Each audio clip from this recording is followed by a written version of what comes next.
तो दोस्तों जैसे जैसे इन बच्चों की कहानी मैं आपको सुनाती गई वैसे वैसे कहानी बड़ी ही रोचक और दर्द भरी होती गई। कहानी में अब तक आपने सुना था कि हमारी इस बिल्ली ने 3 बच्चों को जन्म दिया, लेकिन जन्म के कुछ दिनों बाद अचानक बिल्ली की मौत हो जाती है। फिर कुछ दिनों के लिए बच्चों की जिम्मेदारी हम पे आन पड़ती है।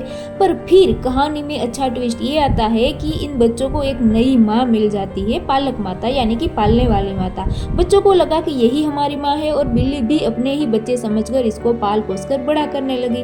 और हमें लगा कि यही कहानी का अंत है और अंत भला तो सब भला, लेकिन ये कहानी का अंत नहीं था, क्योंकि एक दिन अचानक फिर इस बिल्ली की भी मौत हो जाती है। बच्चों के साथ साथ हमारे लिए भी ये बड़ी दुखद घटना थी, क्योंकि ये हमारे घर की सबसे बड़ी बिल्ली जो कि हमारे घर पे पिछले 5 सालों से थी, फिर से इन बच्चों की माँ को छीन लिया गया और फिर से इनकी जिम्मेदारी, इनकी सुरक्षा करने का जिम्मा हम पे आन पड़ा।